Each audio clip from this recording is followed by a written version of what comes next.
Assalamualaikum warahmatullahi wabarakatuh. Nama saya Ruli Fadur Rahman dengan NIM 2471205P, mahasiswa kelas karyawan Teknik Elektro Universitas Bina Dharma. Baik, hari ini saya akan membahas tentang kapasitor. Apa itu kapasitor? Saya di sini memiliki dua kapasitor. Kapasitor sendiri adalah komponen listrik yang digunakan untuk menyimpan muatan listrik.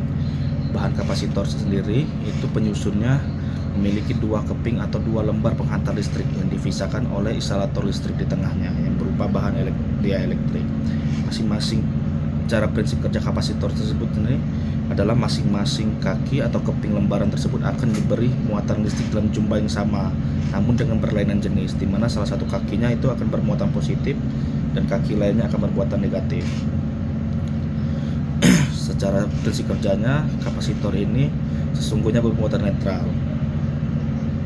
Setelah itu, kapasitor dilambangkan dengan satu garis seperti ini, teman-teman. Dan juga kapasitor ini memiliki nilai satuan berupa farad.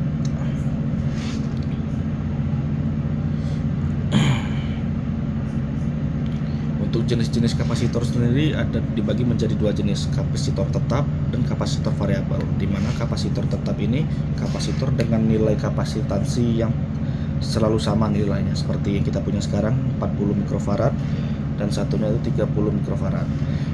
Di mana kapasitor tetap sendiri dibagi menjadi beberapa kapasitor. Yang pertama kapasitor keramik, yang kedua kapasitor polyester, yang ketiga itu kapasitor nika dan kapasitor elektrolit, serta kapasitor kertas, kapasitor tantalum. Yang berikutnya itu adalah kapasitor variabel, di mana kapasitor variabel sendiri adalah kapasitor yang bisa kita rubah-rubah nilai kapasitansinya sesuai dengan kebutuhan. Kapasitor variabel sendiri dibagi menjadi dua jenis, yaitu varco dan trimmer.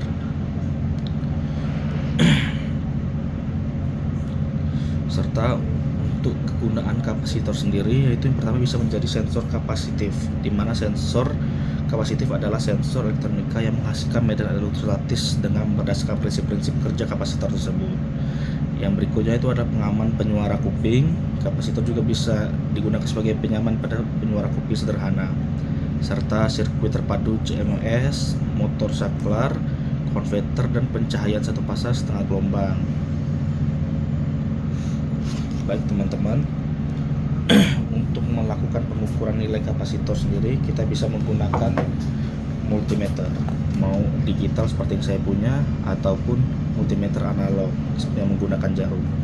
Di sini seperti yang teman-teman lihat pada multimeter saya tersebut, kapasitor dilambangkan seperti ini ya teman-teman, dua buah garis ini. Namun pada multimeter saya ini kapasitor dilambangkan dengan dua garis seperti ini. Pada multimeter yang saya punya ini, kapasitor berada di second hand atau indikasi yang kedua teman-teman, karena pembacaan penilaian pertama itu berada di ohm seperti saya.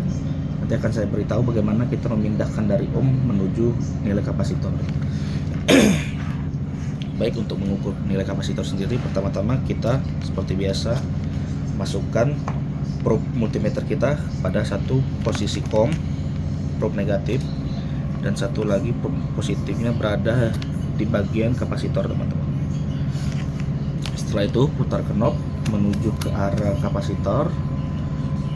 Nah, seperti yang teman-teman lihat, hand yang pertama di sini itu menunjukkan pada ohm ya teman-teman. Untuk memindahkan ke second handnya ke kapasitor, kita perlu mencet ini satu kali teman-teman, maka dia akan berubah menjadi nilai farad untuk mengukur kapasitor. Baik, setelah itu kita akan mengukur kapasitor yang saya punya. Di badan kapasitor ini terdapat nomor 40 mikrofarad, di mana inilah nilai daya simpan farad pada atau nilai kapasitansi dari kapasitor ini. Baik, untuk mengukurnya teman-teman, yang pertama kita letakkan satu probe negatif di kaki kiri, di kaki negatif, dan probe positif di kaki positifnya teman-teman. Seperti yang dapat kita lihat, nilainya 40 mikrofarad sesuai dengan yang tercantum pada bodi kapasitor ini nilainya. Maka berarti bisa kita simpulkan teman-teman bahwa kapasitor kita ini dalam kondisi yang baik dan siap digunakan. Yang kedua, saya memiliki kapasitor dengan nilai 30 mikrofarad. Baik, akan kita coba ukur. Seperti biasa, satu prob di kaki negatif dan satu prob di kaki positif. Ya, nilai yang muncul adalah 30 mikrofarad. Nilai ini juga sudah sesuai dengan yang ada di bodi kapasitor. Dapat disimpulkan bahwa kapasitor yang saya punya yang kedua ini masih dalam kondisi yang baik dan siap digunakan.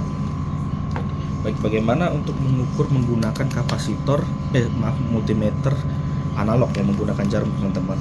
Seperti biasa, sama seperti yang akan saya contohkan dengan multimeter digital saya. Kita putar knob menuju ke lambang kapasitor ini, teman-teman. Nanti jarum akan berada di posisi 0.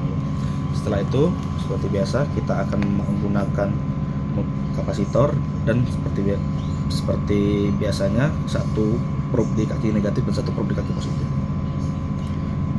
Jarum akan bergerak menuju ke titik maksimal dan lalu kembali lagi.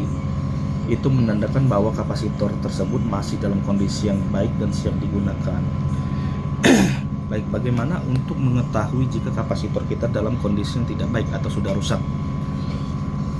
Kalau dengan multimeter digital seperti yang kita ukur pada awalnya tadi, nilai yang akan tampil di layar multimeter digital tersebut kemungkinan tidak akan sama dengan nilai yang tercantum pada bodi kapasitor ini, nilai kapasitansinya.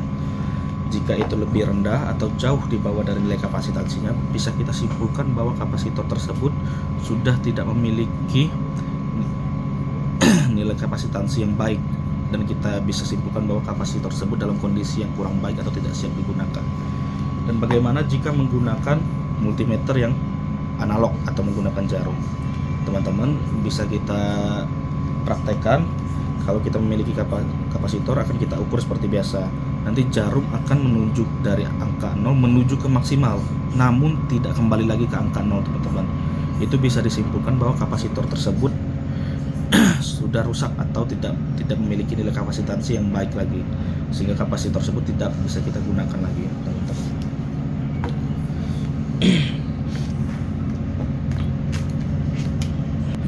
Baik, setelah itu kapasitor sendiri, teman-teman, sangat berguna di peralatan-peralatan elektronik yang kita punyai atau di rumah tangga ya, teman-teman. Dimana contohnya kapasitor yang saya punya ini adalah kapasitor untuk unit outdoor AC, teman-teman. Dimana kapasitor ini akan membantu proses putaran kompresor AC untuk menghasilkan atau untuk mengkompresi freon AC, teman-teman. Selain itu, kita juga bisa menemukan kapasitor dalam bentuk yang lebih kecil dan digunakan di motor universal, teman-teman, seperti kipas angin atau mesin cuci, di mana kapasitor yang kecil tersebut digunakan sebagai pembangkit daya atau pembantu untuk putaran pertama dari motor tersebut, teman-teman.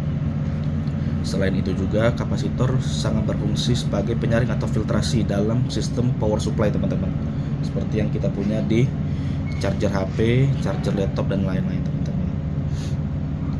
Mungkin itu saja penjelasan saya tentang kapasitor hari ini.